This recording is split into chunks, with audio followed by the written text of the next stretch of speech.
All right, I wanted to do a review of yesterday's trade and today's trade because I didn't do it yesterday. So let's talk about Tuesday. Tuesday, hourly, you see we had this important fair value gap noted out, and then this whole big red area where we have seen a lot of opportunities throughout the previous week and this week as well. We had 9 a.m. candle here, which dumped down instantly, took out previous day low and went back up, where we took a trade, and then we went down again, but we did not participate in this action. Let's go to 1 minute chart on this one and see what was happening. So on the 1 minute, I had already noted out this sell side to you guys and this sell side, which was below the previous day low.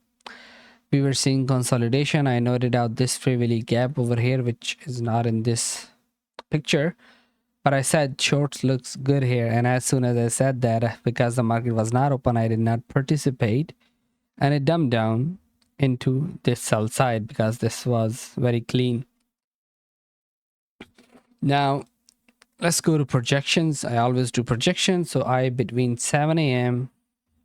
to 9 a.m. projected the area to see where it can go, and 0 0.25, 0 0.5, 1, 1.5. It went until 2, between 2 and 2.5. Let's go down. Now here's something interesting. Once this move happened, when we started dump down, I did another projection from this low to this high and see where it stopped, exactly on 1.5, which gave me conviction. Okay, now this is reversing. And I did enter before and I did enter again. So here are the executions.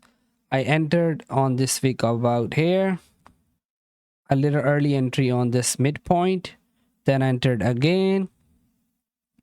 I got break even, and then I moved my stop below this fair value gap because I considered this to be a breakaway gap, but it came back and stopped me out in profit. Okay, of course.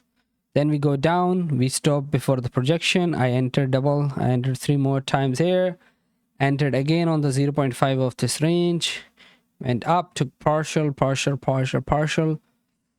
At the end, I just exited because I was at my area of concern, which is this fair value gap. I posted the video on this as well. Now let's go to today, Wednesday, which was an interesting day. I had a small winning day, and that's about it. We were going up all day, and then at 8:30 and 9 we saw that we dumped down instantly and went back up all the way, and then slowly going up, taking out data high, and then went down again, which was a very bad price action, honestly. So I'm gonna go towards 9:30 open and talk about what happened. When 9:30 open, we already took out the buy side, the data high and all that, and we instantly dumped down from 9:30, making the first presented fair value gap. I put a projection on this range between 9 a.m., 9:30 a.m. to 10 a.m. to see how it goes. So first presented fair value gap was coming in on 0.75, 0.65, and 0.5. So it was a very important range. I noted it out. The first thing I did was, when we dumped down about, I think, 50% of the previous range, I saw rejection.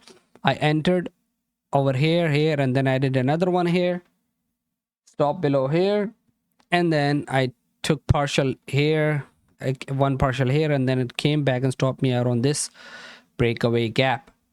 I waited for these two equal lows to form. I wanted it to take out. When it took it out, we tapped into another hourly fair value gap. Over here is a small fair value gap. If you go back on your chart, you will see. Let me show you. Wait, where is it? There was a small fair value gap. This one, you see this small fair value gap? It's aligning with weekly open. You see over here, this orange line. If you go back, this is that orange line. It tapped it. I saw a confluence that we are reversing again, and I entered again when it came back into this area over here. Took one partial on this high, and then I got stopped out again. So I just stopped for the day over there. I waited for PM session. I'm going to talk about this one.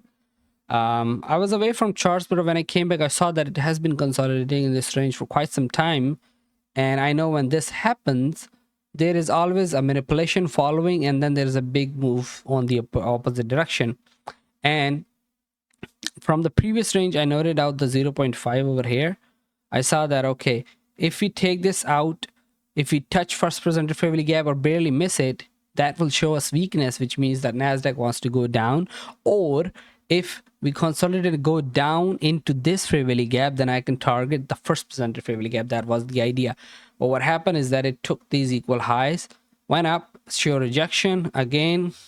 They started entering in this fair value gap. Once we closed this candle below over here, I was like, okay, I added one here. When it came back, I added two more, went down, went back up, added one more, one more, one more, one more, and finally it dumped. My first target was this low over here. Then these lows, I took a lot of partials, and finally I got stopped out because I put my stop here, not here. And in the video, I see how it rejected this area. Anyways, we ended up dumping a lot along the way, and something funny I want to show why this was a main partial area is to look at this. The last leg up, if you put a projection, where does it stop? Look at that. Isn't that beautiful? Exactly at 1.5 it stops and go back up. And then if you put a leg on this one, it will show us how far it will go. Here it will stop here and then consolidate and then go down. It's amazing to me how projections work, so I'm gonna keep using them. Another thing that I want to mention is why I use this inversion fair value gap is because when we went up right here above this opening price, we had a change in state of delivery, and when we had that, we made this fair value gap. We went into that, took support as a bullish fair value gap, and once we inverse it, it will act as an inversion fair value gap. That's how it works. Here as well is an inversion fair value gap. This is an inversion fair value gap. So that's how inversion fair value gap works. That's about it for today, and we'll talk more about trading tomorrow.